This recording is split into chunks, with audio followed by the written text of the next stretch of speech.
Bienvenidos a Top Performers, tu programa en el que encuentras ideas, estrategias, inspiración para elevar tu desempeño, en donde entrevisto a personalidades del mundo empresarial, político, deportivo, cultural, para que tengas una amplia gama de nuevas estrategias para ser una versión mejorada de ti mismo. Esta tarde nos acompaña un destacadísimo funcionario público. Es una gran oportunidad tener en el foro la presencia del mexicano que ha ocupado el cargo más importante en un organismo internacional, cuando fue secretario general de la OCDE. José Ángel Gurría, muchísimas gracias por estar aquí en este programa. Gracias, muy amable.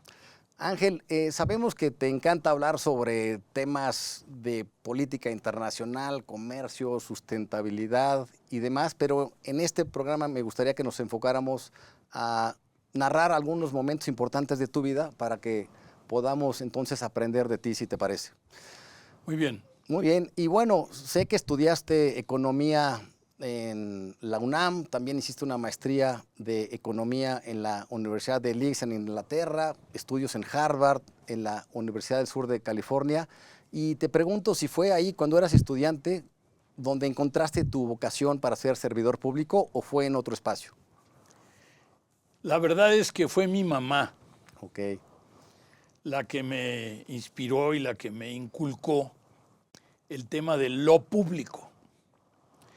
Mi mamá nos hacía pararnos cada vez que en el radio tocaban el himno nacional. Y después, debo decirte que parece casi tortura, pero resulta que nos hacía ver los informes desde la época de López Mateos. Entonces, éramos nosotros jovencitos y éramos niños o adolescentes y nos hacía ver los informes. Y entonces yo crecí con esta idea de que lo público era importante y eventualmente a través de la selección de la carrera de lo que iba a estudiar yo, de la economía, me fui orillando y me fui derivando hacia lo público. Pero además, debo decirte que yo entré a trabajar a la Comisión Federal de Electricidad a los 17 años. Mira.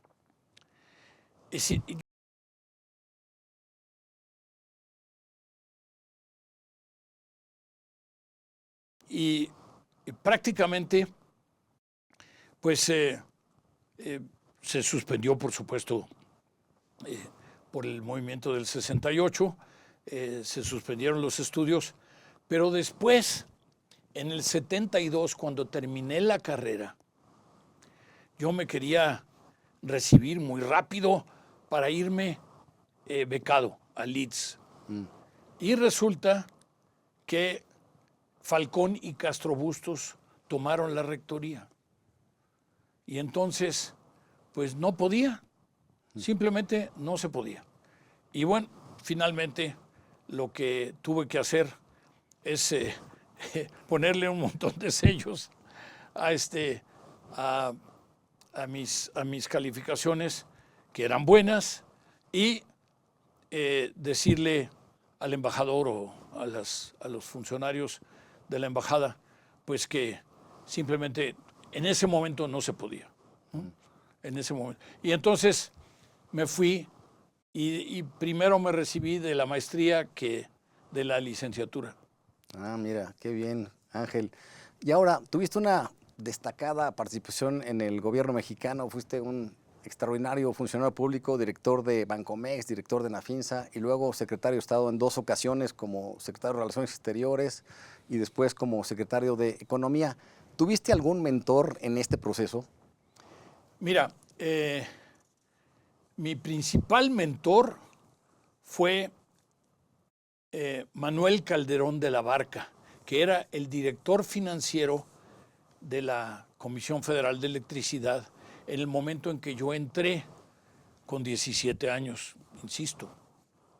Y la verdad es que él me enseñó muchas cosas, pero sobre todo continuó con la educación de lo público, pero ya llevado pues a otro nivel. Mi mamá no conocía cómo era lo público ya a un nivel más alto y él estaba de número 2 en la Comisión Federal de Electricidad y por lo tanto pues conocía lo público, pero además fue la Comisión Federal de Electricidad, fue de las primeras que hizo emisiones de bonos, hizo créditos con el Banco Mundial, en fin, hizo créditos en general, con créditos bancarios, en fin. Y entonces me llevaban a mí porque yo hablaba inglés. Ah, mira, ok. Y resulta que no me llevaban porque yo fuera un genio financiero, porque yo tenía 17 años, después 18 y después 19, simplemente porque yo hablaba inglés y hablaba francés también. Ok. Los idiomas fueron muy importantes para mi desarrollo, pues después, ¿no? Y resulta que yo no sabía, pero a base de fijarme y de oír las negociaciones y todo, pues me volví negociador. Ok. Muy bien. Ahora, en estas 4 posiciones que mencioné, seguramente hubieron un sinnúmero de retos importantes, enormes, pero ¿recuerdas algún momento clave en tu carrera en México que te haya implicado, digamos, desarrollar todas tus capacidades para resolverlo? Yo te diría 2 cosas. En la Secretaría de Relaciones Exteriores, yo promoví el hecho de que se pudiera tener 2 nacionalidades. ¿Tú cuántas tienes? Una nada más. Nada Sí, más una. así es. Pero había los mexicanos que viven del lado americano, sobre todo, los discriminan porque no tenían nacionalidad y no tenían residencia y no tenían... Y resulta que en ese momento había muy restrictivo, era el sistema que estaba en la Constitución inclusive. Decía que si dabas papeles o te ostentaras como extranjero, perdías la nacionalidad. Okay. Eso decía antes la Constitución. Y entonces yo pues fui responsable del cambio de la Constitución para que fuera posible. Y muchos millones de mexicanos, sobre todo mexicanos en Estados Unidos, pues se beneficiaron. Muy bien. Y mencionaste otro momento importante. Segundo momento, yo diría que culminante de mi actividad en Hacienda, que es en el año 2000 crecimos al 7%. Nunca hemos vuelto a crecer al 7% y probablemente pues... Se ve complicado. No, se ve complicado. Pero crecimos al 7%, al 6.9 o alguna cosa así. Y fue en una transición de gobierno. Y además en una transición de gobierno en donde cambiaba el PRI y ya no era el PRI, sino que era el PAN, con Fox, Sí. Zedillo y Fox. Y resulta que en esa transición de gobierno, pues crecimos al 7%, porque los agentes económicos empiezan a actuar mucho tiempo antes de Es decir, los mercados empiezan a actuar mucho tiempo antes. Y sin embargo, había confianza. Y había confianza en el tránsito entre los dos gobiernos. Yo, por cierto, fui el jefe de la transición. Ah, ok. El presidente Zedillo me nombró jefe de la transición y Luis Ernesto Derbez era del otro lado. Así era es. del lado que recibía el gobierno y yo tenía que entregar el gobierno. Y entonces, bueno, pues todo lo bueno y lo malo y lo regular y lo terrible y todo, le pasamos toda la información. Y entonces fue una buena transición. Así es, ¿no? Qué maravilla. Ojalá se repitan los Pero próximos cambios de diseño. crecimos al 7%. Eso es lo importante. Y en el caso de relaciones exteriores, pues fue la ley de no pérdida de la nacionalidad mexicana. Ok. Y posteriormente siento que hubo un acontecimiento importante para México, que fue que te convertiste en el secretario general de la OCDE. Cuéntanos cómo fue que se dio esta oportunidad, porque yo cuando lo escuché, recuerdo, me sentí muy orgulloso de que un mexicano ocupara esa silla. Pues primero, gracias. En segundo lugar, te diría que el que me propuso fue el presidente Fox. Y me propuso, 5 años después de entrar a la presidencia. Quiere decir que no fue una cosa inmediata. Pero yo había hecho, insisto, muy buenas migas con Luis Ernesto Derbez y habíamos hecho una transición lo más fluida y lo más tersa y lo más eficiente. Una transición eficiente. Sí. Porque aquí las transiciones son Complicadísimas. un drama, ¿no? Y resulta que, pues, el presidente Fox aceptó a instancias de Luis Ernesto Derbez, que ya entonces era canciller. Sustituyó a Castañeda como Así canciller. Es. Sí. Y entonces, él le dijo, convenció, le dijo a Fox que yo era un buen candidato y que por qué no me proponía Fox como candidato. Y entonces, yo era un improbable candidato. Sin embargo, yo te diría que lo que pasó fue que yo me fui acercando al concepto de ser secretario general de la OCDE, de manera gradual. Había 5 adicionales a mí, o sea, éramos 6. Todos eran de países desarrollados y yo era el único de un país en desarrollo y por lo tanto pues era no solo improbable, sino que prácticamente imposible. Y sin embargo gané, ¿no? Muy bien. ¿Y fue a través de qué método? Mucho trabajo. Ok. Mucho trabajo, mucho análisis, sobre todo del perfil de los rivales, pero además hubo momentos en que hubo que enfrentar a la totalidad de los embajadores.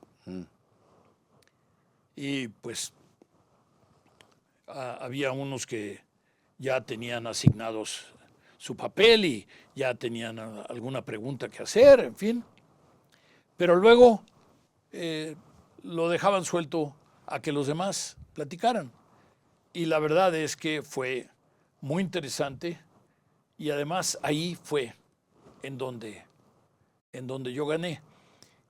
Otra vez me ayudaron los idiomas. Por ejemplo, los franceses decían, es que después de que el candidato francés, porque había un candidato francés, si es eliminado el candidato francés antes que tú, entonces después votaríamos por ti. Ah, mira. Yo dije, bueno, qué bueno. Por supuesto, los de habla inglesa, pero también hablo italiano y hablo portugués. Wow, sí. Y hablo algo de alemán. Y entonces, en cada uno de los países yo platicaba En su propio idioma. en el idioma y, en fin, cosa que les gustó. Pero, en fin, fue uno de los elementos. Ok, qué interesante. Y, Ángel, en este tiempo, como secretario general de la OCDE, hablaste con un sinnúmero de líderes, tuviste seguramente conversaciones interesantísimas, así que te pido si recuerdas alguna en particular que te haya dejado huella. Mira, habría que decir que Obama me dejó una huella muy grande. ¿Pero por qué recuerdas algo que te haya mencionado en particular? Angela Merkel. Ok. Yo te diría que son los dos que destacaron. ¿Por qué Barack Obama? Resulta que Barack Obama, la gente del servicio secreto que llegan como un mes antes de que llegue el presidente, resulta que vieron mi oficina y dijeron, esto es perfecto para que se aloje el presidente de la República, Barack Obama. Y entonces resulta que la OCDE tenía unos túneles que eran perfectos para ir a las diferentes partes y a los diferentes salones, ¿no? Y entonces, nunca tenía que salir al aire, digamos, ¿no? Así es, sí. Y la verdad es que,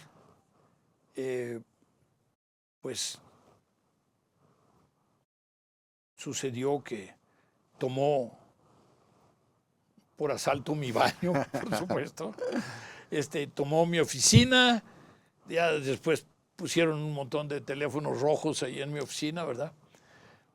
Y ahí despachaba. Estuvo como 10 días o algo así, porque resulta que se estaba negociando los acuerdos de París sobre cambio climático. Y él tenía mucho interés. Y estuvo ahí varios días. Y llegó un momento en que ya se despedía. Y entonces yo me aparecí en la ventana y entonces él podía ver quiénes estábamos en la ventana. Por supuesto estaba el embajador americano y algunos funcionarios y muchos del servicio secreto, etc. Pero cuando me vio a mí, ordenó que se parara el convoy y se bajó. Yo me imagino que les dio un infarto a los del servicio secreto. Se bajó y entonces vino a los escalones de la OCDE y me felicitó y me agradeció, etcétera, etcétera, ¿no? Y bueno, me pareció muy buen que gesto. fue un detalle, un detallazo. Sí, cómo no. Pero además, el hecho de que haya detenido la caravana, a mí me decía el embajador, me dijo, nunca. Nunca lo hace. Nunca. No, pero además lo tienen prohibido prácticamente, ¿no? Así es. Lo tienen prohibido. Y en el caso de Angela Merkel, yo te diría, yo llegué a la OCDE cuando ya estaba Angela Merkel por unos meses, había estado apenas pocos meses. Y cuando yo me fui después de 15 años en la OCDE, porque me eligieron por un periodo y después me reeligieron por una vez y después otra vez. Entonces fueron 15 años en total. Y resulta que Angela Merkel seguía ahí, pero ya sabíamos que se iba. Ya ella voluntariamente había dicho que no se iba a presentar, etcétera, y entonces ya sabíamos que se iba, pero todavía no se iba. Y entonces hubo muchas oportunidades de conversar con ella y nos invitaba una vez al año a la gente la titular del Fondo Monetario Internacional, la titular del Banco Europeo, del Banco Central Europeo, después el Banco Mundial, la OIT, la OMC y la OCDE. Nos invitaba y entonces yo dije, bueno, pues yo no sé cómo me colé a este club, ¿verdad? Pero encantado de la vida. Y después me colé a otro club, que fue el G20. Ah, mira, ok. Y bueno, en el tiempo que duró, pues Obama fue muy importante en el G20, pero en los 15 años que duró, Angela Merkel fue muy importante. Y además negociaba con Putin, por ejemplo. A mí me tocó ver que Angela Merkel iba y inclusive se sentaba ahí al lado, si había lugar, y si no, se arrodillaba para decirle cosas a Putin, porque resulta que Angela Merkel creció en Europa del Este y por definición tenían que aprender ruso. Y Putin resulta que estuvo mucho tiempo de jefe de la KGB en Alemania. Y entonces hablaba alemán. Y entonces ellos se hablaban o en alemán o en ruso, o uno le hablaba en su propio idioma y el otro le contestaba en el suyo, etcétera. Pero se entendían muy bien. Y pues fue muy importante, fue una experiencia muy importante conocerla y también pues me ha dado alguna pena recientemente cuando se le reclama que no fue suficientemente dura con Putin como para convencerlo de que no, invadiera Ucrania. Ah, okay. Y ahora, en esos 15 años seguramente hubieron un sinfín de desafíos hiperrelevantes. ¿Recuerdas alguno en particular que recuerdes que hasta el día de hoy lo tengas presente emocionalmente? El tema de educación, que apenas empezaba, yo lo consolidé y se volvió una institución muy importante. PISA, Program for International Student Assessment. Okay. El PISA, sí. Programa de estudiantes internacionales, o el Programa Internacional de Evaluación de Estudiantes. Y fue muy importante porque al final teníamos pues casi 100 países que estaban participando. La OCDE nunca fueron muchos más que 30. Yo lo recibí con 30 y al final lo dejé con 38. Pero lo de PISA teníamos casi 100. Fue muy importante. Y la otra cosa, yo te diría de manera muy especial, fue el tema de los impuestos. Porque resulta que se negoció entre 140 países, o sea, no los 30, no los 38 de la OCDE, no, 140 países, ¿no? Fueron los que participaron en la negociación y se aprobó, entre otros, los Estados Unidos, ¿no? Y lamentablemente se acaban de salir los americanos del arreglo sobre los impuestos, lo cual pues quiere decir, eran las más grandes compañías, en fin, y ahora pues sin Google y sin Microsoft y sin Amazon y sin Nvidia, en fin, pues ya no hay un gran estímulo, ¿no? Oye, ¿y cómo es una agenda típica de un secretario general de la OCDE? Sé que varía muchísimo según el momento, tus viajes y demás, pero si pudieras así Mira, resumirla en un día. yo hacía entre 100 y 105, 110 viajes al año. Wow. Esto quiere decir que con mucha frecuencia yo despertaba en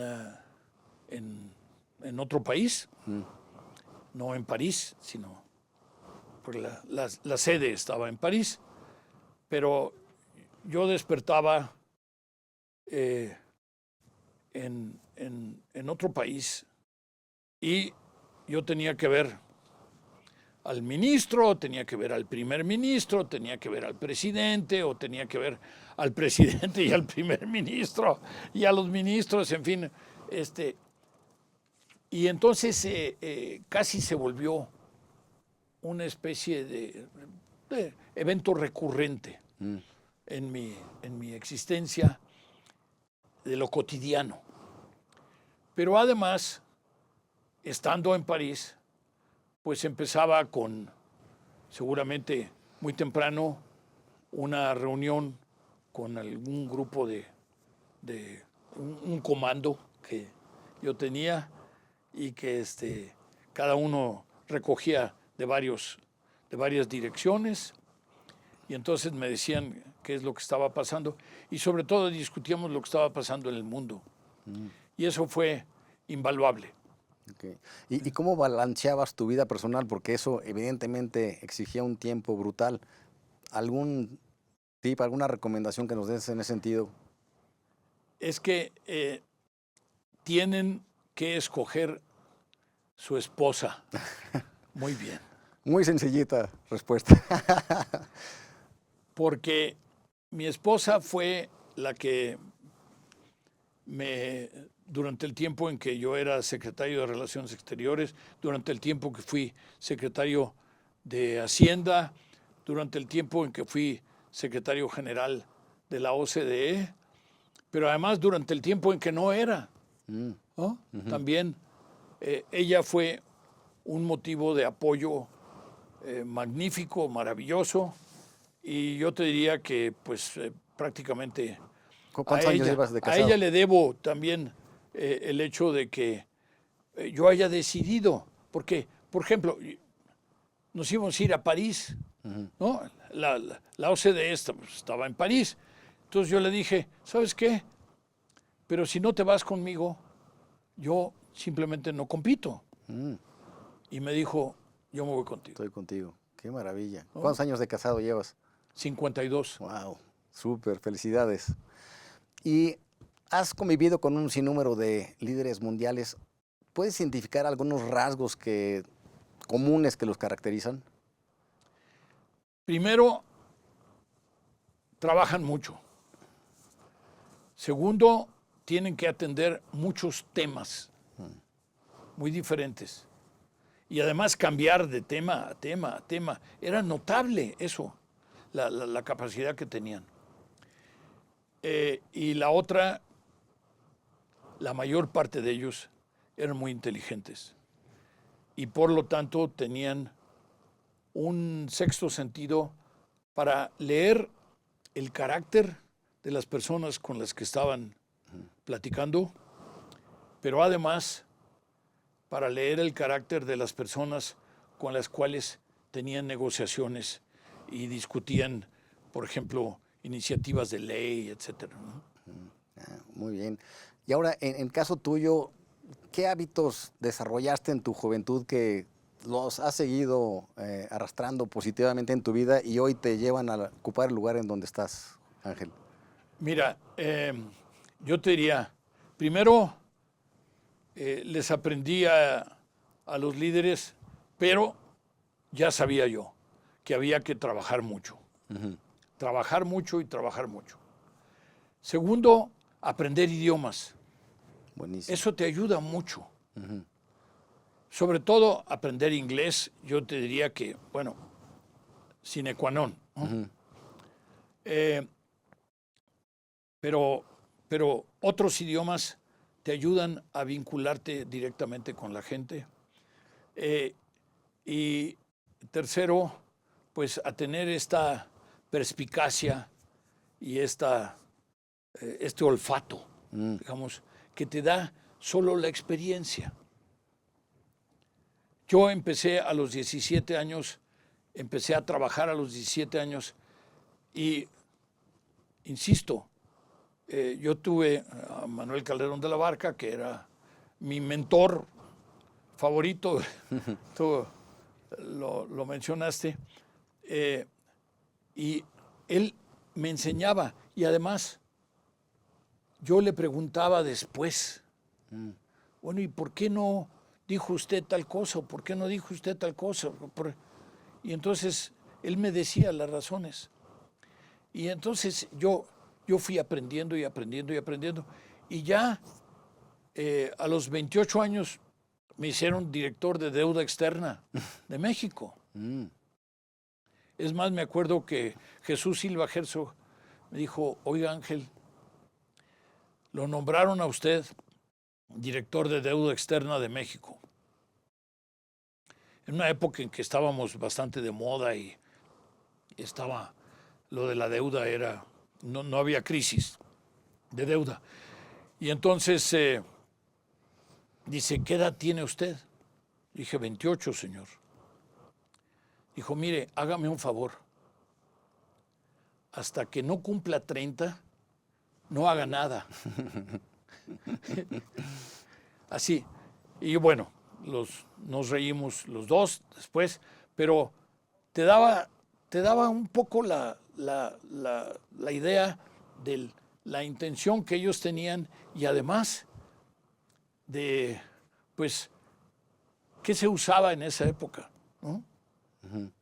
Y yo a los 28 años, era el año 78, pues no se usaba que hubiera gentes de menos de 30 años o más en responsabilidades muy importantes. Ahora, hay que reconocer, y yo admiro de ti, que eres una persona con mucha energía, muy jovial. Así que dime, ¿qué es lo que te emociona ahora? ¿Qué trabajo importante, qué proyecto está en tus manos que te llena de energía todos los días? Mira, el Foro de la Paz de París me llena de energía todos los días, pero yo te diría que hay que levantarse todos los días y ver qué es lo que tienes que hacer, aunque sean cosas mecánicas o cosas prácticas como ir al gimnasio, en fin. Y todo tomarlo muy en serio y todo tomarlo, yo te diría, como algo importante. Okay. Y entonces así te va bien. Muy bien. Y para cerrar, Ángel, ¿qué consejo le darías a nuestro auditorio que busca herramientas, elementos de gente como tú para que pueda mejorar su desempeño, no importando la actividad a la que se dedique? Yo te diría que el tema de trabajar muy duro es muy importante. el tema de los idiomas es muy importante. Hoy, el tema del cómputo y ser,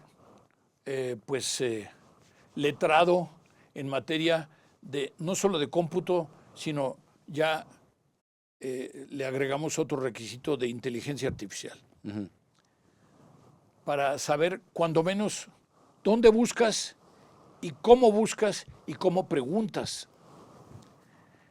Y yo te diría que si trabajan mucho, si estudian mucho y si además estudian idiomas y si saben de cómputo, pues yo creo que les va a ir muy bien. Así es. Y por cierto, cuando era secretario general de la OCDE, que no existía la inteligencia artificial y no estábamos tan acostumbrados al acceso a información tan inmediata, ¿cómo te actualizabas? Porque tenías que saber de lo que sucedía en todo el mundo. ¿Alguna...? Bueno, ya había internet. Sí, pero digamos que Ya había internet. Así es, sí, Pero lo que pasa, tu pregunta es no solo válida, sino que es muy importante. Antes de la inteligencia artificial, ¿cómo te actualizabas todos los días? Pues lo que pasa es que yo estaba permanentemente, y todavía hoy, permanentemente pendiente de las noticias. Ok, Todo lo que pasa en el mundo me afecta. así es. Todo lo que Sistémicamente. pasa en el mundo es como que, como decía Porfirio Díaz, ay, me duele Oaxaca o me duele Baja California o me duele, ¿no? Pues a mí, yo te diría que siento que todo me afecta. Siento que todo es... Está interrelacionado, es sistémico. Todo es parte mía y al mismo tiempo que me afecta, me interesa y me interesó. Muy bien.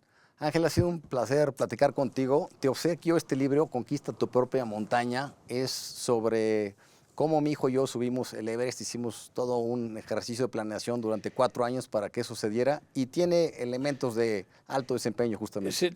Retos y aprendizajes de un padre y su hijo rumbo a la cima del Everest. Nada menos, ¿no? Para que vean ustedes aquí, estamos hablando de que nuestro anfitrión, Andrés, es alguien que ha escalado el Everest, pero además lo hizo con su hijo. ¡Qué maravilla! Así es. Ángel, ¿dónde la gente puede saber más de ti? ¿En qué redes, qué información nos das para que la gente te busque? Private, con V, Perfecto. @gmail.com. Muy bien, lo ponemos ahí en la pantalla. Ángel, muchísimas gracias. Y bueno, amigos, esto fue un capítulo de maravilla de Top Performers con el mexicano que ha ocupado la silla más alta en un organismo internacional, José Ángel Gurría. Gracias, nos vemos la siguiente semana.